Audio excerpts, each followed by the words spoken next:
क्या आपने कभी सोचा है स्वर्ग कैसा दिखता है? गरुड़ पुराण के अनुसार जो व्यक्ति जीवन में दया, धर्म, सेवा और पुण्य कमाता है, उसे मृत्यु के बाद स्वर्ग की प्राप्ति होती है। स्वर्ग को दिव्य प्रकाश, सुगंधित पुष्पों, सुंदर उद्यानों और अमृतमय नदियों से युक्त बताया गया है। वहाँ न दुख है, न रोग है, न बुढ़ापा है और न किसी प्रकार का भय। स्वर्ग में देवता, गंधर्व और अप्सराएं निवास करती है। आत्मा अपने पुण्य कर्मों के अनुसार सुख और सम्मान प्राप्त करती है। वहाँ का आनंद पृथ्वी के सभी सुखों से कहीं अधिक माना गया है। लेकिन गरुड़ पुराण ये भी बताता है कि स्वर्ग का सुख स्थायी नहीं है। जब पुण्य कर्मों का फल समाप्त हो जाता है, तब आत्मा को पुनः जन्म लेना पड़ता है। इसलिए शास्त्रों का संदेश है कि केवल स्वर्ग की इच्छा नहीं, बल्कि मोक्ष प्राप्ति के लिए सत्कर्म और भगवान की भक्ति करनी चाहिए। धन, पद और वैभव यहीं रह जाते हैं, परंतु आपके कर्म ही मृत्यु के बाद आपके साथ चलते हैं।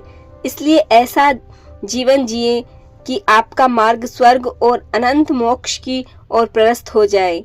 जय श्री हरि। क्या आपने कभी सोचा है स्वर्ग कैसा दिखता है?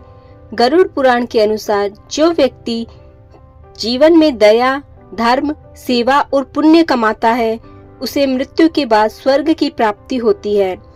स्वर्ग को दिव्य प्रकाश, सुगंधित पुष्पों, सुंदर उद्यानों और अमृतमय नदियों से युक्त बताया गया है। वहाँ न दुख है, न रोग है, न बुढ़ापा है और न किसी प्रकार का भय।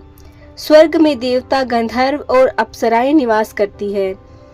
आत्मा अपने पुण्य कर्मों के अनुसार सुख और सम्मान प्राप्त करती है। वहाँ का आनंद पृथ्वी के सभी सुखों से कहीं अधिक माना गया है। लेकिन गरुड़ पुराण ये भी बताता है कि स्वर्ग का सुख स्थायी नहीं है।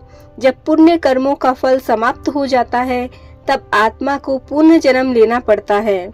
इसलिए शास्त्रों का संदेश है कि केवल स्वर्ग की इच्छा नहीं, बल्कि मोक्ष प्राप्ति के लिए सत्कर्म और भगवान की भक्ति करनी चाहिए।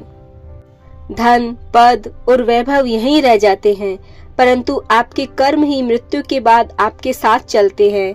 इसलिए ऐसा जीवन जिए कि आपका मार्ग स्वर्ग और अनंत मोक्ष की ओर प्रशस्त हो जाए। जय श्री हरि।